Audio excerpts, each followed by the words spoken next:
Okay, you guys, so we need to talk. I am going through a lot physically right now in this process of reverse dieting.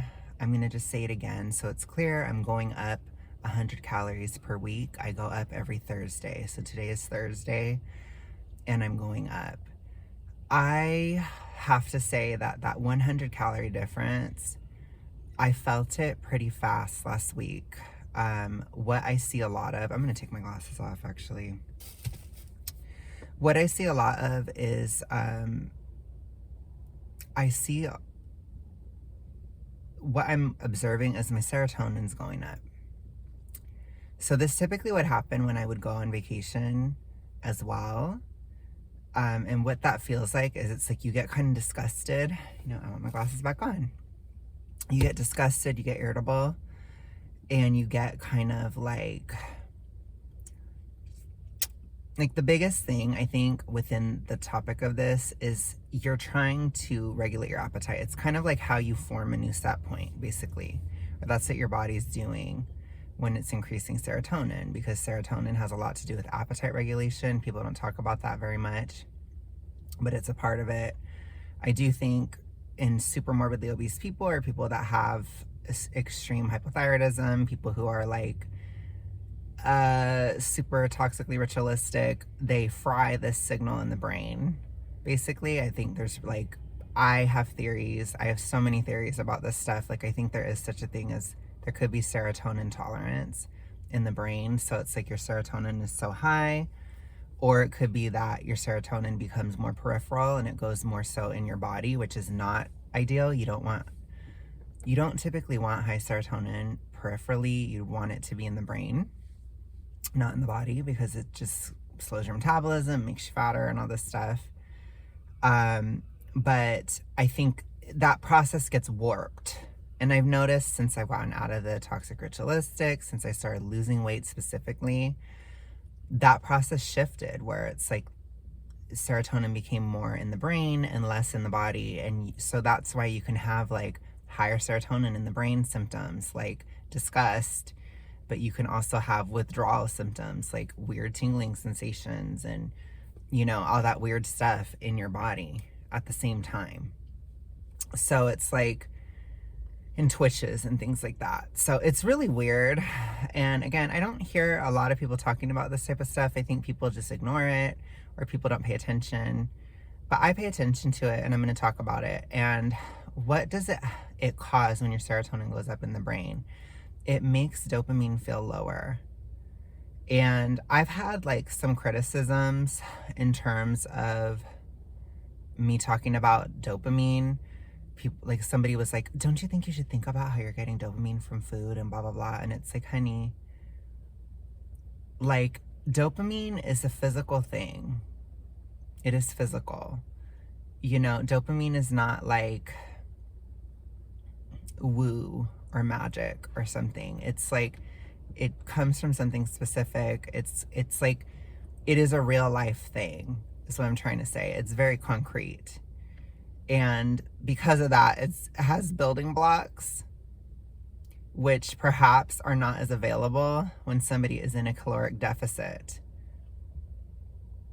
especially when somebody is really heavily relying on diet culture, especially if somebody is anemic, especially if somebody, I'm pretty sure iron has to do with dopamine too. So this is very common, but people just don't talk about it. People will just say, I feel depressed, or they'll say, I don't feel anything, or they just don't talk about it. It's taboo. It's really taboo to talk about. And I've talked about it the whole way through. I think there's just this weird serotonin bias in our culture that I don't understand. It's worshipped at the altar, and dopamine is seen as drugs or something. It's seen as bad or evil, which is so bizarre. I don't know where that comes from. Neither one is evil or good. They're just hormones and they are opposed to each other. I have chocolate on my fingers because I have these chocolate cookies trying to get my dopamine up and it's not even working, which I'll get into that later. But anyways, the point is, with my serotonin increasing, which I need it to, that's part of why I'm doing a reverse diet is because my serotonin needs to go up so that I have a new set point. It's basically where it comes from. You know, everything I've done on this channel has had to do with appetite management. And that's why going 100 by 100, it decreases the appetite over the weeks, and it will make it set in stone or make it much more difficult to gain weight. And I feel that process happening. The issue is because the serotonin is up in the brain, it makes me feel like dopamine is even lower. And I was already having issues with this back in September.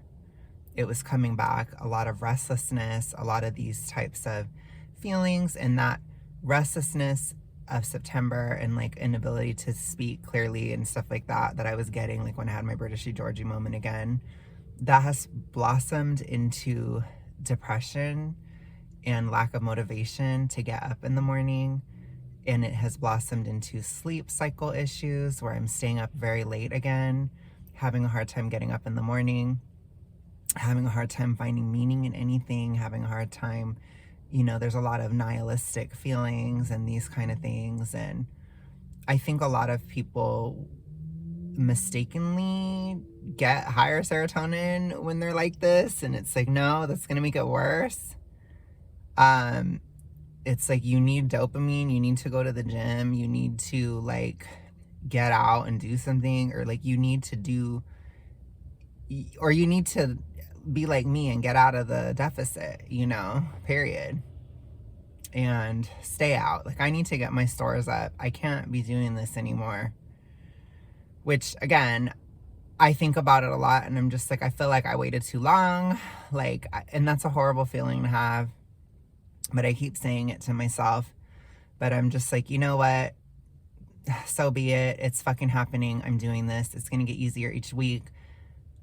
Come hell or high water, I'm doing this. So I'm literally just like in a come hell or high water, I'm doing this type of moment. And you can do that. You can have grit. You know, vanity weight is tough. I've always talked about it. It's very hard. But I kind of went crazy with it. Like I went a really long time in a deficit. I went super long, 2 pounds per week deficiting in vanity weight. So, you know, 3 months of that and you're like barely overweight or not even overweight. That's really hard after doing it all year and then doing it almost all of last year with the exception of like 4 weeks out of the year. Last year, I'm insane. So I just think about how nuts I am and I'm like, why the fuck did I do this? And then I just feel stupid. But then I'm like, I'm not going to get out of it because I'm not going to ruin it. I'm just not. And it's like I was insane enough to do all this. I'm going to be insane enough to finish it. That's basically how I feel about it, which I know is kind of crazy. But that's where I'm at, you know. And it doesn't feel good. I feel depressed as hell. I felt super depressed today. And it's like the process is happening as intended. The serotonin's going up. My appetite's regulating with each step. But I didn't take into account that I would basically have like no dopamine November, basically. Where it's just so bad or so low that it's like, oh my gosh, this is going to be really hard. Like, I think for me, the hardest thing about it when this happens is it's like, I don't enjoy anything at all. You know, even having those damn cookies, it's like, I was trying to do that to get some kind of energy because I'm also like, I'm teetering on the edge of hypo and it's like, ooh, honey, you know, like I need some grains or I need some stimulation basically to get up and work and do what I need to do. So it's like I have it and then it's like, okay, like I feel like I have more energy, but there's zero dopamine response in the brain. And I think that scares a lot of people that have the toxic ritualistic is you'll get to this point where even if you, which I didn't binge, oh, I shouldn't say that. I didn't hinge or anything, but people will get to this point where it's like, even if I do, it doesn't help me because it's just making my serotonin go up. It's not giving me a dopamine rush because I don't have a numbed serotonin response. because I didn't abuse it enough. And so people will be like, well, I just got to break it in again. And then they'll just do it and do it and do it until they break it in again. This is how people regain weight. And I'm just literally not doing this. I'm not doing that. I'm not abusing it. I'm encouraging it to continue. I'm encouraging the serotonin system to continue to build and to heal and to continue to go, so that I will have basically a thin brain and have what a lot of people in the fat acceptance world say is impossible, which it's not. If you don't abuse your brain, if you take steps and you do this, and your brain will adjust, and you will be like a thin person in the brain, because you will not be that hungry. You will not be able to gain because you're not going to be hungry enough to gain. You get nauseated, you get disgusted. You know, I told you guys I had serotonin nightmares last week when I went up 100 calories. It's like, ugh. You know, and I'm like restless and like going all over like I'm laying in bed, and it's like I would throw off the blankets, and you know, it's like as I was sleeping and I was having nightmares and stuff, and it's like, it's just weird, you know, but it's like I'm allowing it to happen because that serotonin is what will keep my progress forever. That's what will cause it to cement. And the cement is not solid, so I have to be so strict. And that's what I'm doing. I'm being strict. And I'm being extremely systematic. And it's just hard. Because essentially, if I were to just get rid of all the hormone talk, what does it mean? It means I'm bored as hell. Nothing satisfies me. I don't feel stimulated by anything at all. I have a hard time focusing. And then all I tend to go towards mentally in the vanity weight era is these very, very deep-seated issues, which for me, it tends to be about the avoidance issue. And my anxieties about that and all this stuff, it just keeps going back to it. And it's too deep. And it's like, oh my gosh, you know, and everything is so deep. Like I even try to do this work on this channel, and it's like I take things to such a deep level, which is fine. I mean, it's okay. It's just exhausting. And I want out, you know, like I'm kind of sick of this, but it's like I'm committed to this process for 8 more weeks, you know, till Christmas. And it's like, this is hard. My body's still continuing to change at this point. It's just odd. I didn't think about this. I didn't think about the ramifications of what I'm doing. I didn't think about this reverse dieting process. I just did it because I know it's the right thing to do, but emotionally it is really difficult. And I think that you need to be prepared for this too. There's a reason why people stumble so much, because they think, oh, I feel depressed, I must be doing something wrong. No. Sometimes there is a benefit to depression. I know that that sounds weird, but when it comes to this issue, that serotonin, that sense of disgust, that depression, right? That feeling of like, nothing satisfies, or like nothing is stimulating, or blah, blah, blah. I'm so on the ground. It's like a feeling of being very on the ground. That's what will keep your progress forever. So it's like you have to allow your brain to adjust to the shifts. You have to allow your brain to handle it. And, you know, I don't take any medications that are psych meds or whatever, so I don't know how this would interact with that stuff. If you guys are going through something like this, you'd have to figure that out yourselves. Like, I don't know. I'm just here to report, like, the natural process of getting out of the toxic ritualistic. I think that that's what fries this system. I think if you're not really in that system, if you were never in that, I don't think you'd have these effects. I really don't. Or I think it's a lot less of an effect where you might not even notice it. But if you really had this problem for a lot of years, you're going to come up against this, I think, because you break that system, and that means you have to rebuild it, which means you will feel depressed. It's similar to becoming sober. It is a similar chemical and in some ways neurological process to, you know, recovering from alcoholism. It's like you get sober and you feel sad. It's the same thing. It's just about eating, and it's about hinging and appetite regulation and things like that. So it's not exactly one for one, but it is similar. It's the most similar I can describe it to people who haven't had hinge. It's a similar chemical process to getting over alcohol. It's similar, especially because fatty liver is also implied in both conditions. So there's similar effects mentally. And it sucks, you know? It does. It just does. And it's hard because people don't get it. People are like, why are you moody? Or why do you feel this way? Or why aren't you happy? And it's like, I literally can't, you know? And I think I understand it because I'm avoidant too. And I think a lot of us are, but it's like, I want to escape this feeling too. But I know I shouldn't. I know that I have to sit in this, because sitting in this feeling, this is what will get this to stick. And there is sometimes pain in sobriety, or pain in becoming normal. And that has to be discussed, and it has to be accepted. That's a part of it. It doesn't last forever. Once my calories are done and I'm not increasing anymore, it shouldn't happen anymore. And maybe even when I get to a certain point, then I'll have enough nutrition coming in where the dopamine will start to regulate and all this stuff. But it's a touchy period of time. It's really hard. When the season shifts, it gets easier on the thyroid side. You know, it's like there's a lot of headwinds at me right now. And that's okay. There are parts of a journey where it is difficult. Difficulty doesn't mean bad.